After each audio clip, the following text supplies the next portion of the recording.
ወአርአየ ስብሐቲሁ ወአምኑ ቦቱ አርዳኢሁ። ጌትነቱን ገለጠ፣ ደቀ መዛሙርቱም አመኑበት። የዮሐንስ ወንጌል ምዕራፍ 2 ከቁጥር 11 ላይ የምናገኘው ከ12ቱ ደቀ መዛሙርት አንዱ ቅዱስ ዮሐንስ በቃና ዘገሊላ በተደረገው ተአምር የተገኘውን ውጤት አስመልክቶ የጻፈው ቃል ነው። በቅድሚያ የሀገረ ስብከታችን የሀብሩ መርሳ ወረዳ ቤተ ክህነት የስራ ኃላፊዎች፣ የአድባራት አስተዳዳሪዎች፣ ያሬዳውያን ምሁራን እና ደቀ መዛሙርቶቻቸው፣ ካህናት፣ ዲያቆናት የእግዚአብሔርን ድንቅ ስራ ለመመስከር ስላደረገው ሁሉ ለማመስገን ከሩቅም ከቅርብም መጥታችሁ በዚህ መንፈሳዊ መርሃ ግብር የታደማችሁ ምእመናን አባቶቻችን፣ ወንድሞቻችን፣ ምእመናት እናቶቻችንና እህቶቻችን ሕፃናት ጭምር በልዑል እግዚአብሔር ፍጹም ሰላም እንደምን ከረማችሁ? እንደምን ሰነበታችሁ? እንደምን አደራችሁ? አሜን። የሁላችንንም በደል ሳይሰፍር ኃጢአታችንንም ሳይቆጥር በዕድሜያችን ላይ ዕድሜ ጨምሮ ለ2018 ዓመተ ምህረት አሸጋግሮ በዓለ ልደቱን በዓለ ጥምቀቱን በዚህ መልኩ እንድናከብር የፈቀደልን የሁላችን አስገኝ መጋቢና ጠባቂ የሆነው አምላካችን እግዚአብሔር በድጋሚ ይመስገን። ወአርአየ ስብሐቲሁ ጌትነቱን ገለጠ፣ ወአምኑ ቦቱ አርዳኢሁ ደቀ መዛሙርቱም አመኑበት ይላል። ጌትነቱን ሁሉን ቻይነቱን ገለጠና ከዚያ በመነሳት ደቀ መዛሙርቱ አመኑበት። ማን እንደሆነ በመረዳታቸው ነው የሚለን። ከ12ቱ ደቀ መዛሙርት አንዱ የሆነው ቅዱስ ዮሐንስ ጌትነቱን ሁሉን ቻይነቱን እንዴት አድርጎ ነው የገለጸው? በምንድን ነው የገለጸው? ደቀ መዛሙርቱ በእምነት እንዲያድጉ ምን አከናውኖ ነው የሚለውን በዚሁ ምዕራፍ ከቁጥር 1 ጀምሮ ስናነብ ቅዱስ ዮሐንስ እንዲህ አድርጎ ጽፎልናል። ወአመሳልስት ዕለት ከብካብ ኮነ በቃና ዘገሊላ። በሦስተኛው ቀን የገሊላ አውራጃ ክፍል በምትሆን በቃና ሰርግ ተደረገ። የሰርግ መርሃ ግብር ተዘጋጀ ይለናል። በስንተኛው ቀን? በስንተኛው ቀን? በሶስተኛው ቀን። ሶስተኛው ቀን ሶስተኛ የሆነው ለማን ነው የሚለውን ጌታችን ኢየሱስ ክርስቶስ ጥር 11 ቀን ተጠምቆ ሳይውል ሳያድር ወደ ምድረ በዳ ወደ ገዳመ ቆሮንቶስ ሂዶ ለስራችን ሁሉ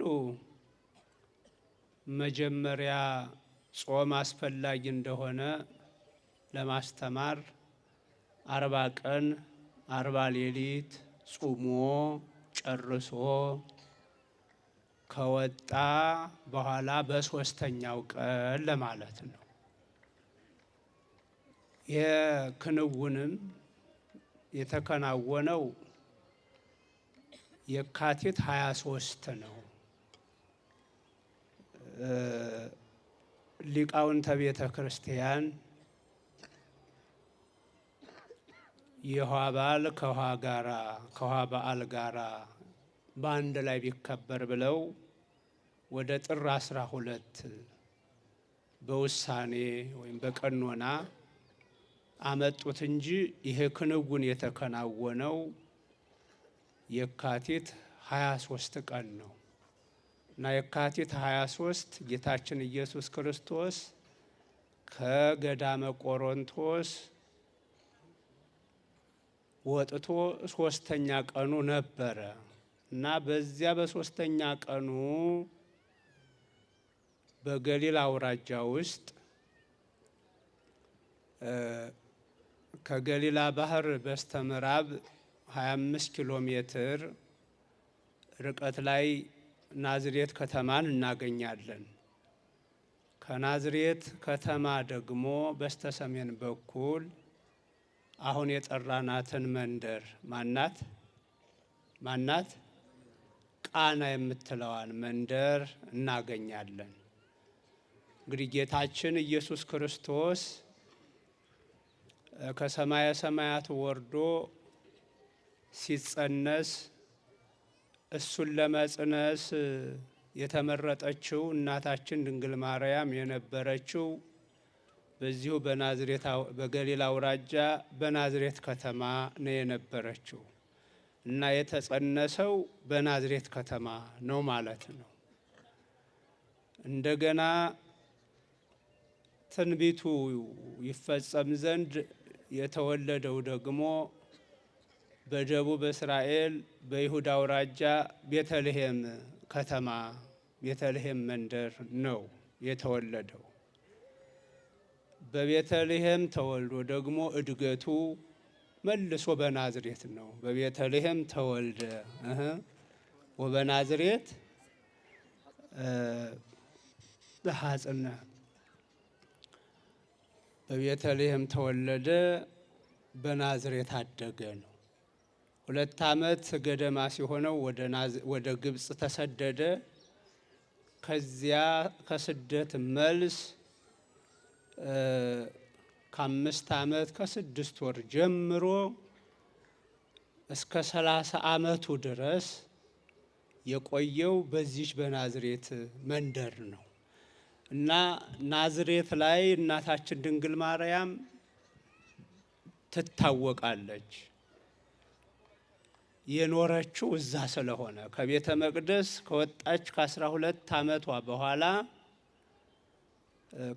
ከ12 ዓመት ከቤተ መቅደስ ቆይታ በኋላ የቆየችው በዚህ በናዝሬት ከተማ ስለሆነ ትታወቃለች።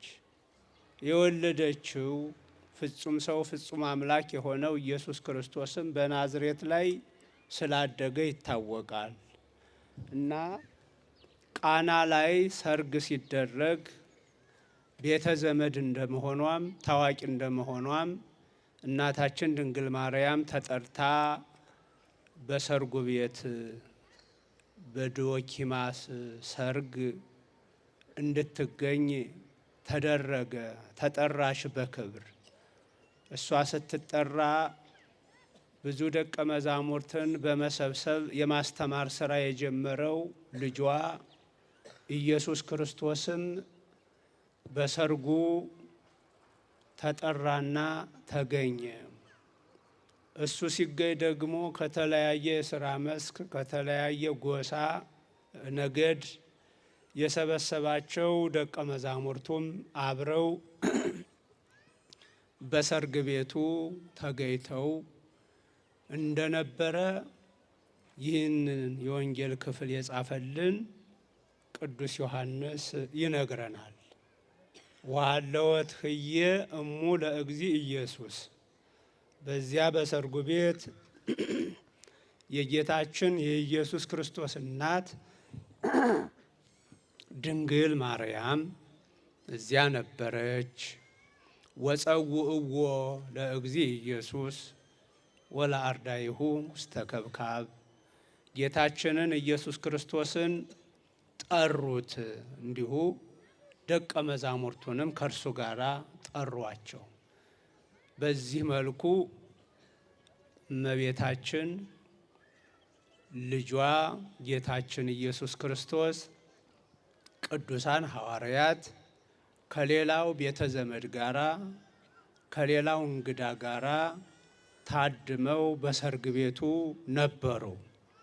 በሰርግ ቤቱ እየተበላ እየተጠጣ እያለ አንድ ክስተት መከሰቱን ቅዱስ ዮሐንስ አብሮ የነበረው ይነግረናል። እየተበላ እየተጠጣ እያለ እንግዳው እያለ እንግዳው እንደሞላ መጠጡ አለቀ፣ የወይን ጠጁ አለቀባቸው። እንግዲህ ብዙ ዝርዝር ነገሮች ባይጻፉም ዶኪማስ በጣም ብዙ ሰው የሚያውቀው በማህበረሰቡ ዘንድ የታወቀ ሰው ነበረ እና በአግባቡ ከጠራው ሰው በላይ ብዙ ሰው ወደ ሰርግ ቤቱ ሳይገባ አልቀረም። ዘመደ ብዙ ምንድን ነው ይባላል? ጠላው ቀጭን ነው ይባላል። የእሱ ከመቅጠን አልፎ ቀጭኑም አልቆበታል፣ አለቀበት እና ትልቅ ድንጋጤ ነው የሆነው። በእኛም የሰርግ መርሃ ግብር ላይ እንደው ካሰብነው ቀን በፊት እንግዳ እንደሞላ የሚጠጣው ቢያልቅ ምን ያህል ሀፍረት እንደሚሰማን ምን ያህል የዝግጅቱ ክፍል እንደሚቸገር እንደሚሸማቀቅ አታጡትም። ይኸው እናውቀዋለን አደለ? እና በእስራኤልም እንዲሁ ነው። ሰርግ ከተባለ እንደው የአንድ ቀን የሁለት ቀን አይደለም፣ ከሳምንት ያላነሰ የሚቆይበት ነው የሰርግ መርሃ ግብራቸው። እና ያ ሳይሆን ነው እንግዲህ ገና ቀኑ ሳያልቅ የወይን ጠጁ አለቀ እና ተደናገጡ። በዚህ ጊዜ የሁላችንን ችግር የምትረዳው የማማለድ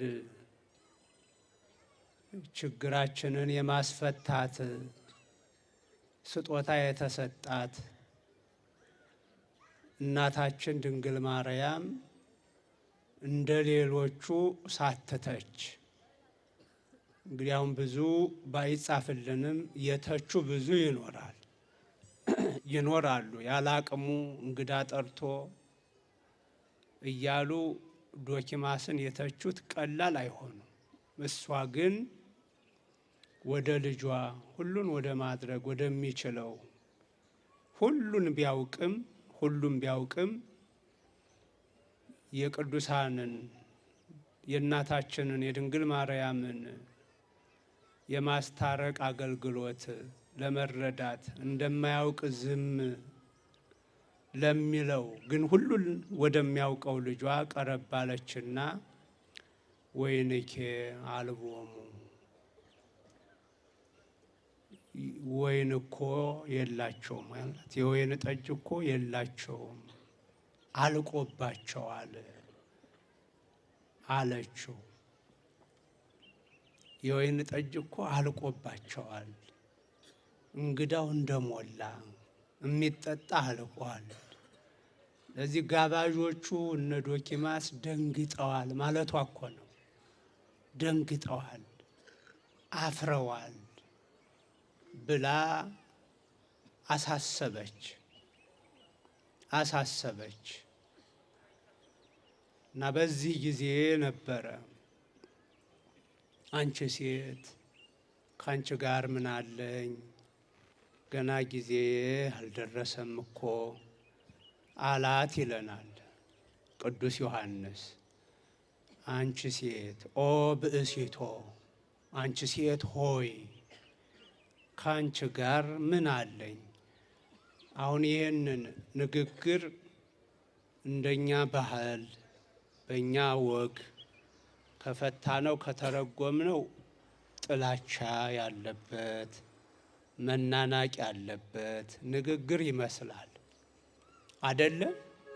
ካንተ ምን አለኝ ካንቺ ምን አለኝ ከተባለ በእኛ ሀገር አላውቅህም፣ አንተ ለእኔ ምን ነህ፣ ዘወር በል፣ አንቺ ለእኔ ምን ነሽ፣ ዘወር በይ አልይሽ እንደማለት ነው አደለ? በእኛ አደለም? አዎ በእኛ እንዲህ ነው። ግን መጽሐፍ ቅዱስን መረዳት የምንችለው በየትኛው ክፍለ ጊዜ ለየትኛው ማህበረሰብ ነው የተጻፈው፣ የዛ ማህበረሰብ ባህል ወግ ምንድን ነው የሚለውን ታሳቢ ስናደርግ ነው መጽሐፍ ቅዱስ የሚብራራልን አይደለ? አሁን ለምሳሌ የዮሐንስ ወንጌል ምዕራፍ 10ን ስትመለከቱ ያው እረኛው ወደ ጉረኖ ወደ በጎቹ በረት ገብቶ በጎቹን በየስማቸው ይጠራል። በጎቹም ድምፁን ያውቃሉና ይሰሙታል፣ ይወጣሉ። ከዛ እረኛው ፊት ይሄዳል፣ በጎቹ ይከተላሉ ይላል አደለ? አዎ የዮሐንስ ወንጌል ምዕራፍ 10 ላይ ስታነቡት ይህን ያሳያል። ስለ አንድ ካህንና ስለ ምእመናን ግንኙነት ለማስተማር እንደ ምሳሌ ተጠቅሞ ኢየሱስ ክርስቶስ ሲያስተምር ይህን እናገኛለን። እረኛው ፊት ይሄዳል፣ በጎቹ ይከተሉታል። አሁን በእኛ ሀገር ግን እንዲህ ነው? እረኛው ፊት ነው የሚሄደው ነው ወይ? ነው አይደለም? ያው አሁንም እዛው አይደለን ያለ ነው። በግ እየጠበቅን አይደል? እናውቀዋለን ሁላችንም። እረኛው ከኋላ ነው የሚነዳው። በእኛ ሀገር ከኋላ ሆኖ ነው የሚነዳው። በጎቹ ፊት እረኛው ኋላ ነው። በእስራኤል ምድር ግን አሁንም ቢሆን ይሄ በመካከለኛው ምስራቅ እረኛ ፊት ነው የሚሄደው። በደንብ በጎቹ ያውቁታል። ድምፁን በደንብ ነው የሚለዩት እና ጥንቃቄ የተሞላበት ነው እረኝነቱም። እና ፊት ይሄዳል። ምናልባት የሆነ ችግር ቢገጥም ተኩላ ቢኖር የሆነ ነገር ቢኖር ለመጋፈጥ ቀድሞ ማለት ነው። እረኛው እንደዛ ነው የሚሄደው። አሁን ቀጥታ ይሄ በማን ባህል ነው የተጻፈው የሚለውን መጀመሪያ ካልተረዳን አሁን ምሳሌነቱ ግልጽ አይሆንልንም። ምክንያቱም በእኛ ከኋላ ሆኖ መንዳት ነው የለመድነው። በዛ ሀገር ደግሞ ከፊት ሆኖ መምራትን ነው የታየው። እና ምን እንድል ፈልጌ ነው መጽሐፍ ቅዱስን በምናነብ ጊዜ ለማን ነው የተጻፈው? ለየትኛው ማህበረሰብ ነው? የዛ ማህበረሰብ ልማድ ምንድን ነው? ያነጋገር ዘያቸው፣ መግባቢያቸው፣ ባህላቸው ምንድን ነው የሚለውን በደንብ ማየት አለብን እንጂ እንደወረደ ሁሉን ወደኛን ተርጉመው ካልን የማይገቡን ብዙ ነገሮች አሉ። ባልተገባ መንገድ የምንረዳቸው ነገሮች ሊመጡ ይችላሉ። አሁን ከአንቺ ጋር ምን አለኝ ማለቱን ይዞ አሁን የኛ እንግዲህ መጽሐፍ ቅዱስ አዋቂዎች ነን ባዮች ከአንቺ ጋር ምን አለኝ ብሎ እኮ ነቅፏታል ይላሉ። በቃ አሁን አንድ ሰው እዚህ ከቤተ ክርስቲያኗ መጥቶ የሆነ አዳራሽ ከሄደ የመጀመሪያ ጥቅሱ ይሄ ነው። እንግዲህ ማርያም እኮ አታማልድም ከአንቺ ጋር ምን አለኝ ብሏታል እኮ ይላል። በቃ እንደ የሁሉ የሞኙ ሁሉ ጥቅስ ነው፣ ያላዋቂዎች ሁሉ ጥቅስ ነው። ግን ለምንድን ነው? በየትኛው ባህል ነው የተነገረው? ከዛስ ከዚህ ንግግር በኋላስ ምንድን ነበረ? ቀጥሎ ያለው አረፍተ ነገር ምንድን ነው የሚለውን በስነ ስርዓት ማየት ይኖርብናል።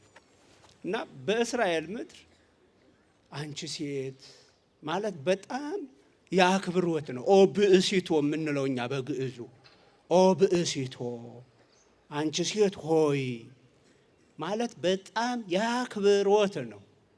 የአክብሮት ንግግር ነው።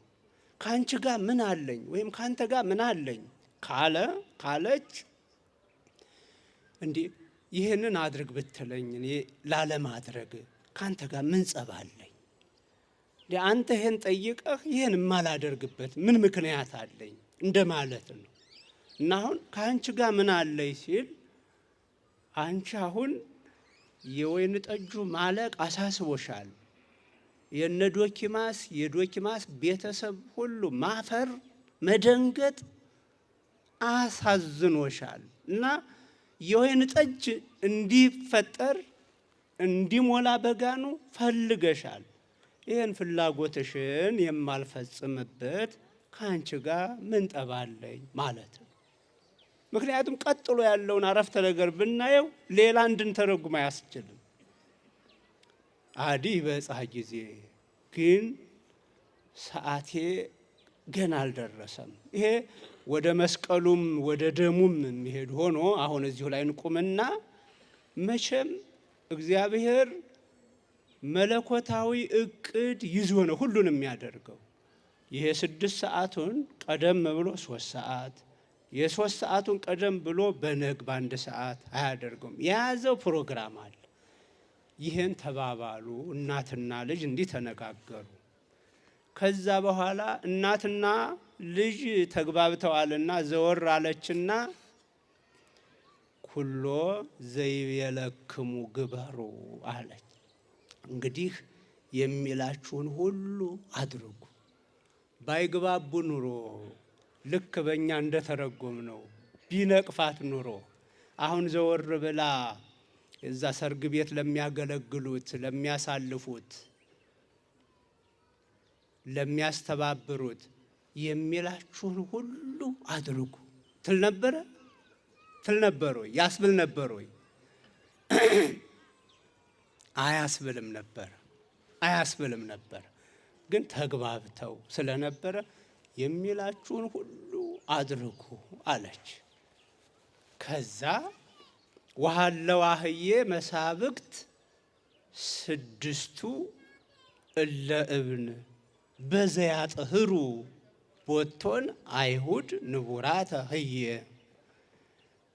እዚያ ከሰርግ ቤቱ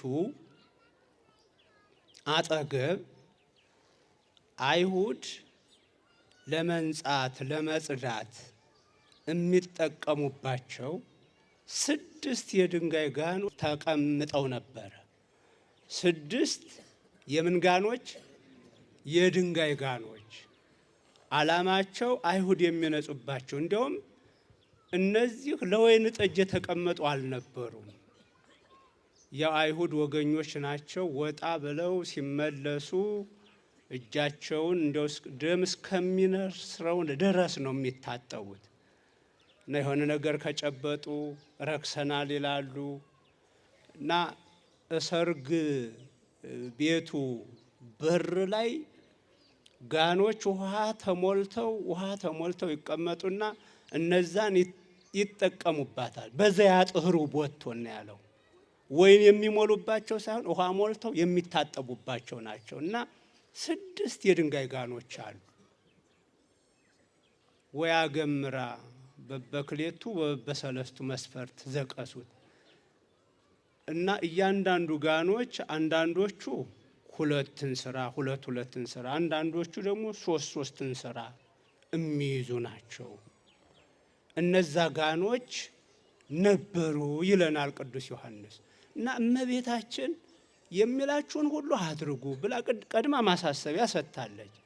እዛ ጸሐፊው እነዚህ 6 የድንጋይ ጋኖች ነበሩ ይለናል ዮሐንስ። ከዛ በኋላ ወይቤሎሙ ምልእወንኬ ለእላ መሳብክት ማየ የሚል መመሪያ ሰጠ። እዛ እመቤታችን ያሳሰበቻቸውን ሰዎች ጠራና ልጇ ጌታችን መድኃኒታችን ኢየሱስ ክርስቶስ እነዚህን የምን ጋኖች ስንት ጋኖች? 6 ጋኖች ውሃ ሙሏቸው አለ። እነሱ ያጡት ወይን፣ እሱ ሙሉ እያለ ያለው ውሃ። ልክ ነው ግን አሁን አስቡት፣ ያለቀው የተፈለገው የወይን ጠጅ ነው። ከዚህ ቦታ እንዲህ አድርጋችሁ እነዚህን ጋኖች የወይን ጠጅ ሙሏቸው አላለም፣ ውሃ ሙሏቸው። ለዚህ ነው እንዴት እንደተግባቡ እናታችን እንዴት እንደተረዳች ቀድሞ የሚሆነውን ነገር። ምናልባት እነዚህ ሰዎች የወይን ጠጅ ቸግሯቸዋል፣ ውሃ ሙሉ ሊላቸው ይችላል። አንሞላ ምን ያደርግልናል ውሃ የፈለግነው ጠጅ ነው ብለው መመሪያውን ሳይቀበሉ ቢቀሩ አደጋለሁ። ኩሎ ዘይቤለክሙ ግበሩ አለች ቀድማ። የሚላችሁን ሁሉ ምን በሉ አድርጉ። ሰው እግዚአብሔር አድርግ ያለውን ያለምንም ማቅማማት ማድረግ ነው። የሰው ትልቁ ድርሻ መታዘዝ ነው። መታዘዝ ለኛ የማይገባን ሁሉ ለኛ የሚጠቅም ነው በእግዚአብሔር ዘንድ።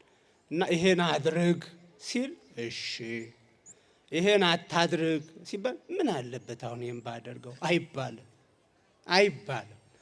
የሚላችሁን ሁሉ አድርጉ ብላ ማሳሰቢያ ሰጣ ነበርና እነዚህን ጋኖች ውሃ ሙሏቸው ብሎ አዘዝ። ያለምንም ማቅማማት ወመልእወን እስከ ላይሎን ወእስከ አፎን ወእስከ ላይሎን ጢም አድርገው እነዛንም 6 ጋኖች ውሃ ሞሏቸው። ከዛ በኋላ ሲባርክም አልታየም፣ ሲናገርም አልተሰማም። ቅድሁኬ ይእዜ ወሰዱ ወሀብዎ ለሊቀ ምርፋቅ የሚል መመሪያ ሰጠ። አሁን ቅዱና ለሰርግ ቤት አሳዳሪው ለሚያስተባብረው ለመሪው ውሰዱና ስጡት አለ። ውሃው ቀድተን እንዴት እንወስዳለንም አላለው። የሚላችሁን ሁሉ ምን በሉ ብላለች። አዎ ይኸው ነው የቅዱሳን ትምህርት ይኸው ነው። የማርያም ትምህርት ይኸው ነው። ልጇን ታዘዙ ነው። ቅዱሳንን ስናስባቸው የቅዱሳንን ሕይወት ስናጣ ከግንዱ ከኢየሱስ ክርስቶስ የሚያፈናቅል አይደለም፣ የሚለይ አይደለም። የሚላችሁን ሁሉ አድርጉ። በሕይወት ቅዱሳን የሚያስተምሩት እመቤታችን ማርያምም የምታስተምረው ሁላችንም ልጇን እንድንታዘዝ ነው። እግዚአብሔርን እንድንታዘዝ ነው። ቅዱሳን ከእግዚአብሔር አይለዩም። ማርያም ፍጥረትን ከእግዚአብሔር አትለይም፣ ታገናኛለች እንጂ እና የሚላችሁን ሁሉ አድርጉ ብላ ነበርና ውሃ ሙሉ ተባሉ፣ ሞሉ። አሁን ቅዱና ላሳላፊው ስጡት። እሺ ወቀድሁ ወወሀብዎ ለሊቀ ምርፋቅ ውእተ ማየ ዘኮነ ወይን የሆነውን ያን ውሃ ቀዱና ላሳላፊው ላሳዳሪው ወስደው ሰጡት። ወጥኢሞ አንከረ ሊቀ ምርፋቅ ውእተማየ ዘኮነ ወይነ። ያ የወይን ጠጅ የሆነውን ውሃ ቀመሰና አሳዳሪው አደነቀ። ምክንያቱም እሱ ምን እንደተለወጠ ሰዎቹ ሲታዘዙ ውሃ ሲሞሉ ምንም አላየም። ዝም ብሎ ወስደው ሲሰጡት ሲቀምሰው የሚገርም ነው። ጢሙ አንከረ አለ፣ እንደው አደነቀ፣ ነው ደነቀው። እዛ ሄደና የዋህ ሄደና ምን አለ መሰላችሁ? ዶኪማስን ጠራና ኩሉ ሰብ ዘይሴኒ ወይነ ያቀድም አስትዮ፣ ሰው ሁሉ ጥሩን የተሻለውን መጠጥ የወይን ጠጅ አስቀድሞ ነው የሚሰጠው። ከሰከሩ በኋላ ደግሞ ዝም ብሎ መናኛውን ይሰጣል። ያው መቼም ያው እንግዲህ ሰው አንዴ ሁለቴ ነው ያው ራሱንም ያውቀው እንደምታውቁት። ከዛ በኋላ ውሃ ይሁን ይወፍር ይቅጠን ብዙ አይደለም አያውቅም። ሞቅ ካለው በኋላ ወምድረ ሰክሩ ያሰቲ ዘይት ያህታለ፣ መጀመሪያ ጥሩውን መጠጥ ይሰጣል። ከሰከሩ በኋላ ግን ዘይት ያህት እንዲሁ መናኛውን የተገኘውን ቅራሪውን ሙሊቱን እንካጠጣ ብሎ ይሰጠዋል። አያውቀውም፣ ዝም መጠጣት ነው። እና ሰው ብዙ ጊዜ በዛ በባህላቸው እንዲህ አይነት ነገር አለ ማለት ነው። ሰው ሁሉ የተሻለውን የወይን ጠጅ አስቀድሞ ይሰጣል፣ ከሰከሩ በኋላ መናኛውን ይሰጣል። አንተ ግን በፊት መናኛውን የሰጠኸው አለው። እንግዲህ ደህና ብሎ እኮ ነው ያዘጋጀው ዶኪማስ። በፊት እኮ ያለውን የተሻለውን እኮ ሰጥቷል። ኢየሱስ ክርስቶስ ውሃውን ባርኮ ተለውጦ በተአምር ተለውጦ ተቀይሮ ከተጠጣው የወይን ጠጅ አንጻር ሲታይ ግን መናኛ ነበረ ዶኪማስ የተሻለ ብሎ ሲያጠጣ የነበረው። እና አንተ ግን መናኛውን አስቀድመህ የተሻለውን እስካሁን አቆይተኸዋል ለካ አለው። አይ ሞኙ የሆነውን አላየም ማለት ነው። እንዲህ ሆነ። ያ የሰርግ ቤት ድባብ ተቀየረ። እንዲያው ኩስምን ብለው እነ ዶኪማስ የዶኪማስ ቤተሰብ ሁሉ ኩስምን ድንግጥ ነበር ያሉ። እና ጥሩ ነው የሚጠራውን መለየት ጥሩ ነበር። የሚጠራውን መለየት፣ ችግር ፈጆችን መለየት። ድንግል ማርያም ነበረች፣ ልጇ ኢየሱስ ክርስቶስ ነበረ፣ ቅዱሳኑ ነበሩ። ድንግል ማርያም አሳሰበች፣ ተቀየረ። ውሃው ብቻ አይደለም የተቀየረው፣ የዶኪማስ ስሜት እንዴት ቅይር አለ። ሐዘኑ ወደ ደስታ፣ ሀፍረቱ ወደ ሞራል ቅይር አለ። ይሄ የሆነበት ቀን ነው። ይሄን ቀን የምናስበው እግዚአብሔር ወልድ ይህን ያደረገበትን ቀን ታሳቢ አድርገን ነው። እና ከዛ በኋላ ምን አለ? በዚህ መልኩ ጌትነቱን ገለጠ፣ ደቀ መዛሙርቱም አመኑበት። የምልክት የተአምር ዓላማ ሰዎችን በእምነት ማጠንከር፣ ማሳደግ፣ ማጽናት ነውና ይሄን ባዩ ጊዜ አመኑበት፣ እምነታቸው ጨመረ። እንደው እንደ አንድ ተራ መምህር እየተከተሉ ስለነበረ ናተከተለኝ ሲል ዝም ብሎ ኤልያስ ኤልሳን እንዳስከተለው አይነት ነበር ብዙዎቹ ሲከተሉ የነበሩ። ለካ እንዲህ ነው አለ ጴጥሮስ፣ አለ ዮሐንስ፣ አለ እንድርያስ። ለካ ሁሉን ነገር የሚለውጥ ነው የምንከተለው፣ ሁሉን ቻይ ነው ለካ አሁን እየተከተል ነው ያለው ብለው አመኑ ይላል። እንግዲህ ምእመናን አሁን ይሄንን እንዲህ ተርከን ለመለያየት ብቻ አይደለም። ዛሬ እኛን ምን አልቆብን ይሆን? ምን ይሆን በእያንዳንዳችን ሕይወት የጎደለው? በእያንዳንዳችን ጓዳ የጎደለው በዚህ ወቅት ምን ይሆን? እናቶች ምን ጎሏችሁ ይሆን? ምን ጎደላችሁ? በሕይወታችሁ በጓዳችሁ ምን ጎሎ ይሆን? አባቶች ምን ጎሎ ይሆን በሕይወታችሁ? አስቡ። የሚበላው ብቻ አይደለም እኛን የጎደለብን፣ ከኛ ያለቀው የሚጠጣው ብቻ አይደለም። በጎ ምግባር ጎድሏል፣ መልካም ምግባር ጎድሏል፣ ጠፍቷል። የሚያሳስበው ከወይን ጠጅ ይልቅ ይሄ ነው። በጎ ነገር፣ ቅን ነገር፣ በጎ ሐሳብ፣ መልካም ሐሳብ፣ ቅንነት የሚለው ጎድሏል። አልጎደለም? አልጎደላችሁም? አልጎደለንም ወይ? ከዛ ይልቅ ከሚጠጣው ይልቅ ከሚጎረሰው ይልቅ እንደው ልታሳስብልን የሚገባው የበጎ ነገር ጉዳይ ነው። መቼ ይሆን የኛ አእምሮ በጎ ነገር የሚሞላው? ያለቀው በጎ ነገር በእኛ አእምሮ የሚመጣው መቼ ይሆን? እናታችን ሳትታዘብ ሳትጠላ ወይንኪ አልቦሙ እንዳለች እኛ ጠጋ ካልን ወደሷ ከጋበዝናት ልጄ ማስተዋል ጎሎታል እኮ፣ በጎ ነገር ቁም ነገር ጎሎታል እኮ፣ የንስሐ ሕይወት ጎሎታል እኮ፣ ቀይረው ሙላው ለውጠው አትልም እንዴ? አትልም? ትላለች። ይሄ ነው ዋናው ትልቁ ነገር የሚያሳስበን። እንደው ባፋችን በጎ ነገር ተናግረን ማናውቅ ብዙዎች እኮ አለን።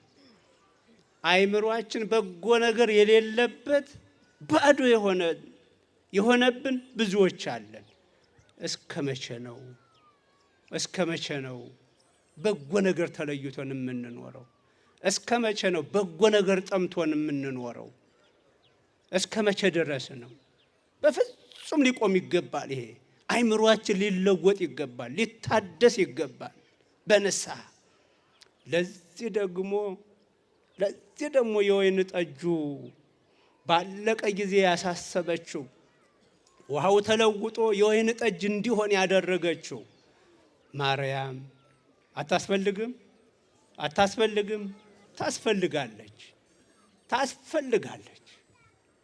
ታስፈልጋለች። ለዛም ነው ማርያም የምንላት። ማርያም ሰአሊ ለነ የምንላት። ለምኝልን የምንላት። ይህን በማስተዋል ምንድን ነው የምትለምንልን? ለምና ምንድን ነው የምትሞላልን የምታስፈጽምልን የሚለውን በደንብ እያወቀን የጎደለንን በደንብ እያወቀን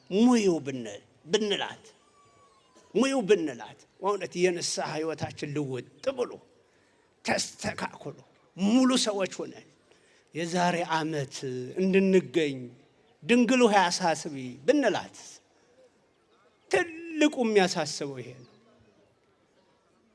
የሚያሳስበው ይሄ ነው። ሊባል የሚገባው ይሄ ነው።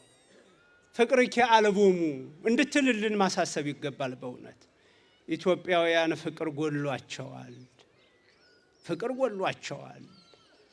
ጸብ በዝቶባቸዋል። ልጄ ወይንኪ አልቦሙ ባልኩ ጊዜ የወይን ጠጅ እኮ የላቸውም ባልኩ ጊዜ ጋኖቹን ውሃ አስሞልተህ ውሃውን ወደ ወይን ጠጅ ቀይረህ የሰርግ ቤቱን ድባብ እንደቀየርከው ሁሉ ኢትዮጵያውያን በዚህ ወቅት ፍቅር እኮ አልቆባቸዋል። ስለዚህ በእያንዳንዱ ኢትዮጵያዊ ልብ ፍቅርን ሙላ፣ ፍቅርን ዝራ ብላ ብታሳስብ አይሻለንም? ይሄ ነው እኛ የኮሰመን ነው፣ እኛ ያፈር ነው። ይሄ ነው ዛሬ እንዲሁ ለታሪክ የማይበቃ ነገር ነው የሆነብን እኮ። እንደው የአድዋን ታሪክ ስንተርክ እንዴት ደስ ይላል። እነ አፄ ምኒልክን እነ ንጉሥ ሚካኤልን ሌሎቹን ጀግኖች ሁሉ እያሰብን በምንተርክ ጊዜ እንዴት ሞራል ይሰማል። አሁን እየሆነ ያለውን እንዴት አድርገን ነው የምንጽፈው? እንዴት አድርገን ነው የምንጽፈው? ማንን አጠቃ ብለን ይሆን የምንጽፈው? ኢትዮጵያውያን እንደው ትውልድ ምን ያነብልን ይሆን ከኛ በኋላ? ከኛ በኋላ የሚመጣ ትውልድ ምን ያነብ ይሆን? ምን አይነት ታሪክ ጥለን እንሄድ ይሆን? ፍቅር የጎደለበት፣ መናናቅ የሰፈነበት፣ መባላት የበዛበት ዘመን ነውና በእያንዳንዱ ኢትዮጵያዊ ልብ ያለው ይሄ ነውና ልጄ ኢትዮጵያውያን ፍቅር፣ ቅንነት፣ በጎነት እኮ አልቆባቸዋል ትል ዘንድ እናሳስባት። በእውነት እናሳስባት። ይሞላል ካሳሰብናት፣ ካሳሰበች እኮ ከጋበዝናት በሕይወታችን ነይ እስኪ ጓዳዬን እዩ፣ ልቤን እዩ፣ አይምሮዬን እዩ፣ ድንግል ሆይ ፍቅር እኮ የለኝም፣ ቅንነት እኮ የለኝም ብንላት ተጋብዛ አይታ ትተቻለች። በጣም ደስ የሚለው ተመልከቱ። አሁን ሰርግ ቤቱ ላይ የተገኙ ብዙ ሰዎች ይኖራሉ። ያለ አቅሙ ሰው ጠርቶ እያሉ ዶኪማስን የተቹት ያሙት ቀላል አይሆኑ። ድንግል ማርያም ግን እንደዛ አይደለች። በሕይወታችን የሆነ ነገር ቢጎለን ድንግል ማርያም አትተቸንም፣ አትጠላንም፣ አስቅብንም፣ ታዝንልናለች እንጂ ቅንነት ጎሎን፣ መታመን ጎሎን ብታየን ታዝንልናለች። ይህንን ነው ማሰብ ያለብን። እማትጸየፍ ናት፣ እማትንቅ ናት፣ እማትተች ናት። የጎደለን እንዲሞላ ታሳስባለች እንጂ ታዝናለች እንጂ ይህቺ ብላ የምትታዘብናት አይደለችም ድንግል ማርያም። ቅዱሳኑ እንዲህ ናቸው። የሆነ ነገር ጎሎን ባዩ ጊዜ ያለቅሱልናል። የሆነ ነገር ጎሎን ባዩ ጊዜ ያሳስቡልናል እንጂ የሚሳለቁ አይደሉም። የሚሳለቁ አይደሉም። አሁን እኛ ኢትዮጵያውያን እንደምንሆነው በሚዲያ አቤት አቤት አንዱ በአንዱ ሲሳለቅ፣ አቤት አቤት ቅድምድሚያ፣ አንዱ አንዱን ለማዋረድ። ይሄ ጠባይ ከየት መጣ? ኢትዮጵያውያን ኦርቶዶክሳውያን፣ ይሄ ጠባይ ከየት መጣ? ጥሎ ማለፍ ከየት መጣ? ስም ማጥፋት ከየት መጣ? ገመናን ማውጣት ከየት መጣ? ከድንግል ማርያም አላየ ነው። ማሳሰብን ነው እንጂ እንዲህ አድርግለት፣ እንዲህ አድርግላት።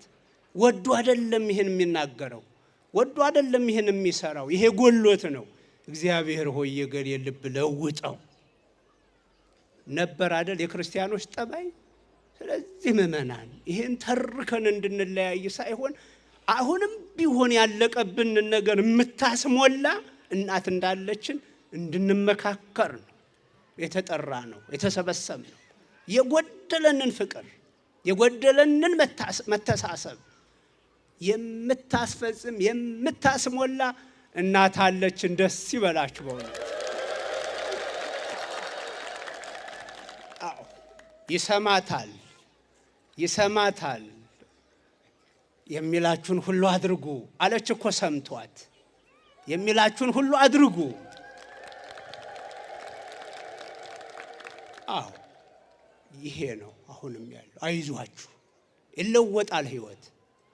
ሌላውማ ተራ አይደል። እንደውም እንዲህ የዳቦ ነገርማ እኮ የሚያሳስብ አልነበረ። ትልቁ ነገር ጎሎን ነው እንጂ ግንዱ በጎ ነገር፣ ቅንነት፣ ፍቅር ጎሎን ነው እንጂ እንዲህ የዳቦ ጉዳይማ እንደው ተራ ነገር እኮ አይደለም። ተራ ነገር እኮ ነበረ። ወዝንቱ ኩሉ ይትሰከክሙ አይደል ያለው። እንደው የማተራ ነገር ነው፣ ዝም ብሎ የሚጨመር ነው እኮ ነው ያለው። ይሄ እንደው የዳቦ ነገር፣ እንደው የወይኑ ነገርማ በቃ ቀላል እኮ ነበር።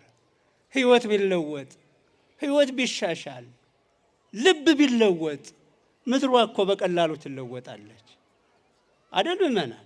እዚህ ላይ ነው ማሳሰብ ያለብን። ማርያምን ይዘን እንዴት ድሆች እንሆናለን?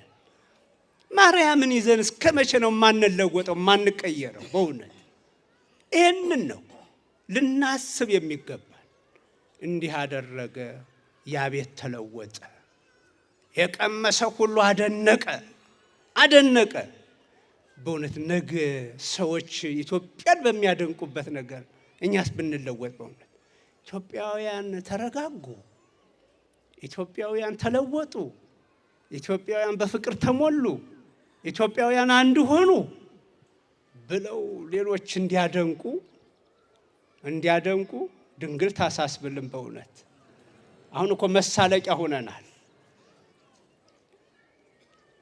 ይሄንን ባዩ ጊዜ ደቀ መዛሙርቱ አመኑበት አለ።